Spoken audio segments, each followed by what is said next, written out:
20 ans de Olivier Panis dans les années 90, c'était aussi très miraculeux et c'est assez loin de redevenir l'habitude que c'était dans les années 80 de se dire ah, sûrement un pilote français qui va gagner ce week-end. À la vue des performances du tandem français qui est affiché sur pour l'instant les deux premiers week-ends, en effet, on voit surtout pas Alpine remporter une course cette saison, à notre plus grand malheur, bien évidemment. Alors mettons de côté un instant nos deux champions français qui sont Gasly et Ocon, qu'on respecte beaucoup et qui sont très reconnus comme de très très bons pilotes, hein, qui seront d'ailleurs peut-être un jour champions du monde s'ils arrivent à bien se placer dans les bonnes écuries. Et pensons au futur de nos représentants tricolores, parce qu'on a parlé du passé, on a parlé un petit peu du présent, mais voyons comment cette nouvelle vague de bleu pourrait déferler sur la Formule 1 si les étoiles s'alignent bien et évidemment si les potentiels se confirment pour potentiellement faire des années 2030, 2040, les années 1980 que les plus vieux ont connu. Alors le candidat qui est pour moi le plus probable à voir en Formule 1, c'est Théo Pourchaire. Théo Pourchaire, champion de Formule 2 l'année dernière, cette année en Super Formula, il a fait un premier Grand Prix pas foufou. C'est un pilote de la Sauber Driver Academy. Est-ce qu'on peut le voir en Formule 1? Pas si cette saison Bottas ne donne pas satisfaction. Si Joe est remercié pour des performances pas très bonnes, ce qui pour l'instant n'est pas le cas, Joe est bien meilleur que Bottas. Si tout ça s'aligne bien, si une des deux places se dégage et que Carlos Sainz ne cherche pas à aller chez Stakes, Kick, Sauber, Casino, Gambling et tout là, si Sainz ne tente pas d'aller dans cette écurie là, une place sera libre et à ce moment là, autant utiliser l'Académie Sauber une seule fois, unique. Malheureusement pour lui, l'émergence de Zayn Maloney peut potentiellement lui poser des problèmes. Deuxième pilote qui est selon moi le plus probable à voir arriver en Formule 1, c'est Victor Martins, qui l'an dernier était deuxième de Formule 2 derrière, enfin pas deuxième de Formule 2, qu'est-ce que je raconte, mais qui était le meilleur rookie de Formule 2 et qui était vraiment pas loin, qui était dans la meilleure écurie du plateau de Formule 2 et qui, ne l'oublions pas, reste un Alpine driver. Je pense qu'il accédera à la Formule 1 en tant que pilote de réserve pour remplacer Douane s'il nous fait une très bonne saison et s'il remporte le championnat du monde. Et bah il n'y aura plus qu'à attendre que ça se passe mal entre Ocon ou Gasly et à ce moment-là ce sera lui qui sera promu.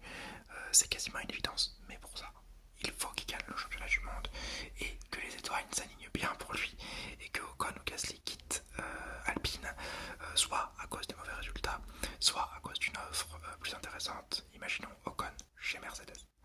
Et enfin, le troisième pilote qui dans un avenir proche est le plus probable à voir en Formule 1, c'est Isaac Hadjar, deuxième de Formule 3 il y a 2 ans maintenant.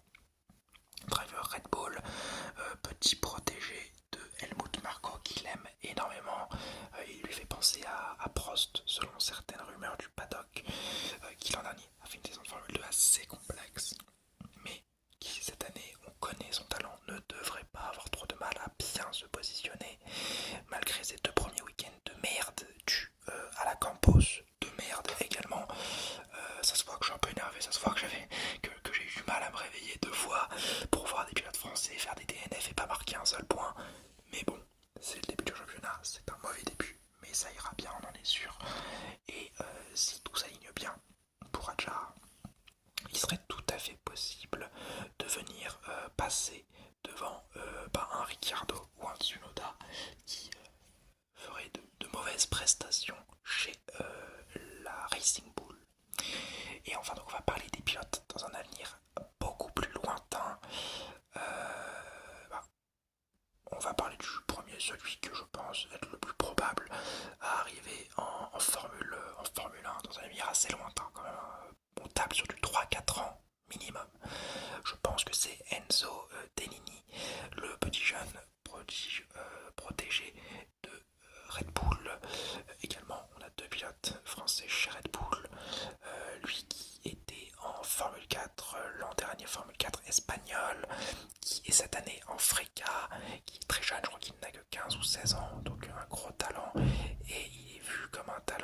générationnel, ou du moins comme un énorme talent par beaucoup d'observateurs des formules de promotion, et moi je leur fais confiance.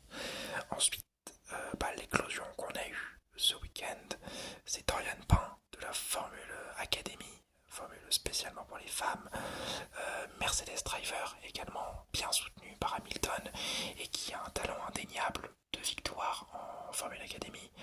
Bon, c'est un peu l'équivalent de la Formule Woman qu'on avait eu avec Jamie Chadwick qui avait tout remporté.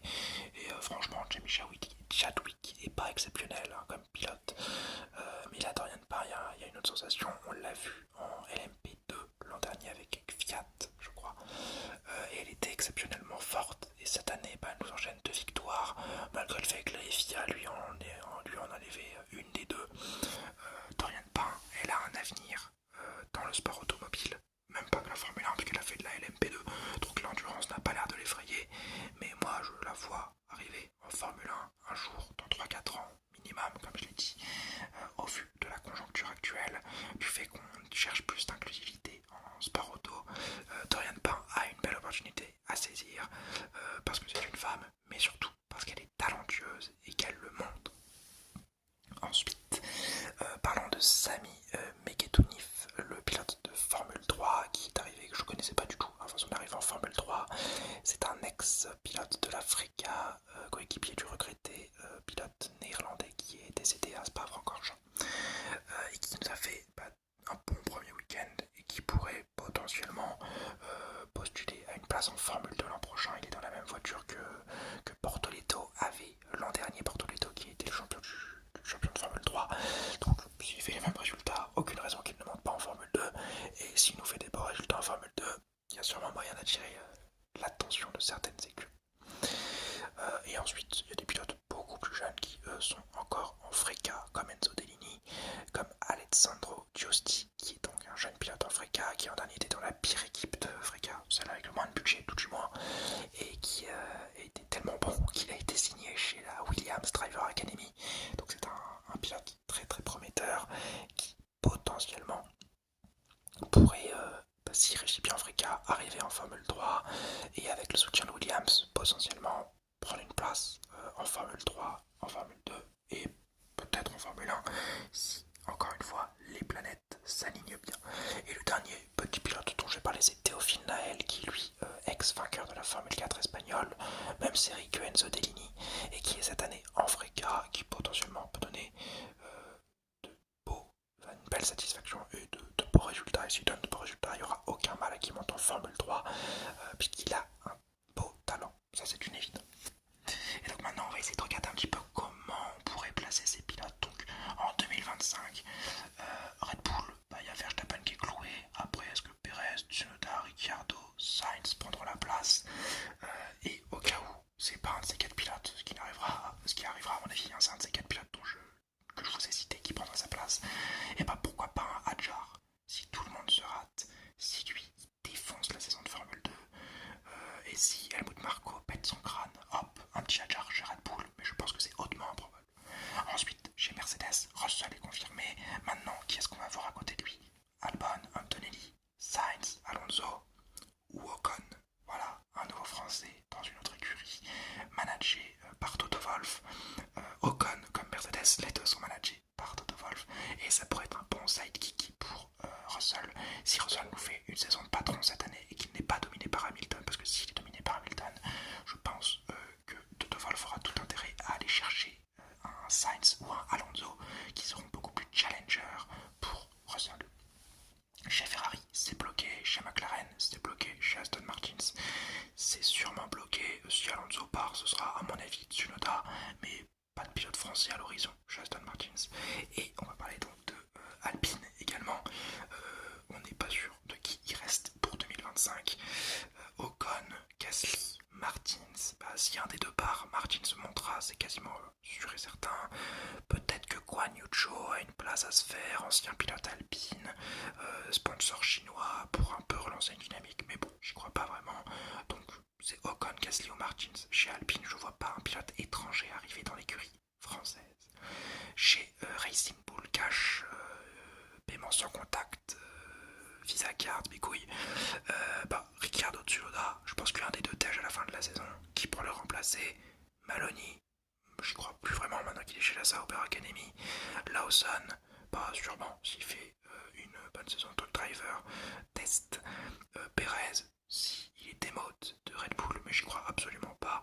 Ou alors Isaac Hadjar, ou alors un autre pilote de la Formule 2, bien évidemment. Il y a plein d'autres des bons petits pilotes en Formule 2, mais je pense que le plus à même d'arriver, s'il fait une bonne saison, c'est Isaac Hadjar.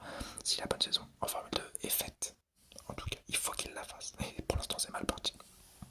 Chez Williams et Haas, on n'est même pas sûr que Haas soit là en Formule 1 l'an prochain. Donc bon, on va pas trop parler et on va parler de la dernière écurie qui, selon moi, pourrait accueillir un petit Français en Formule 1.